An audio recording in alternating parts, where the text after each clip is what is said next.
സംസ്ഥാനത്ത് സർക്കാർ കാത്ത് ലാബുകളിലേക്കുള്ള മെഡിക്കൽ ഉപകരണങ്ങളുടെ വിതരണം നിലച്ചിട്ട് ഒരാഴ്ച പിന്നിട്ടിട്ടും പ്രശ്നപരിഹാരം കാണാതെ സർക്കാർ 158 കോടി രൂപയാണ് ഉപകരണ വിതരണക്കാർക്ക് നൽകാനുള്ളത്.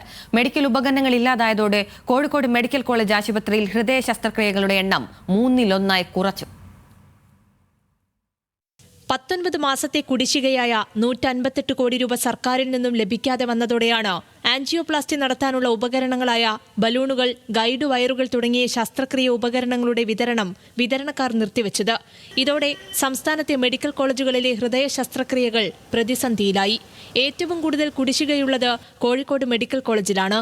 ആൻജിയോഗ്രാം, ആൻജിയോപ്ലാസ്റ്റി ഉപകരണങ്ങളുടെ വിതരണം നിലച്ചിട്ട് ഒരാഴ്ച പിന്നിട്ടിട്ടും പ്രശ്നത്തിന് പരിഹാരമാകാത്തതോടെ കോഴിക്കോട് മെഡിക്കൽ കോളേജ് ആശുപത്രിയിൽ ഹൃദയ ശസ്ത്രക്രിയകളുടെ എണ്ണം 3-1 കുറച്ചിരിക്കുകയാണ്. ഇതോടെ രോഗികളും ദുരിതത്തിലായി. നിലവിലെ സാഹചര്യത്തിൽ സർക്കാർ അടിയന്തരമായിട്ട് ഇതിന് നടപടി സ്വീകരിക്കണം എന്നുള്ളതാണ് ഞങ്ങൾ ആവശ്യപ്പെടുന്നത്. മരുന്ന് കമ്പനിയുമായി ബന്ധപ്പെട്ടപ്പോൾ അവർ പറഞ്ഞ ഏകദേശം 38 കോടിയോളം രൂപ കുടിശ്ശിക ഞങ്ങൾക്ക് നൽകാനുണ്ട്.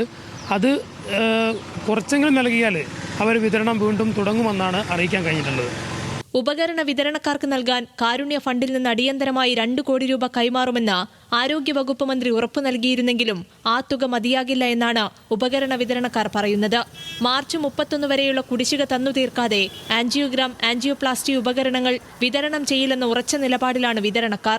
സംസ്ഥാനത്തെ സർക്കാർ മെഡിക്കൽ കോളേജുകൾ ഉൾപ്പെടെ 21 സർക്കാർ ആശുപത്രികളിലേക്കുള്ള മെഡിക്കൽ ഉപകരണ വിതരണമാണ് നിർത്തിവെച്ചത്. ഒരാഴ്ചയായിട്ടും വിതരണക്കാരുമായി ചർച്ച നടത്താൻ പോലും സർക്കാർ തയ്യാറാകാത്തത് പ്രതിഷേധത്തിന് കാരണമായിട്ടുണ്ട്. ന്യൂസ് മലയാളം, കോഴിക്കോട്.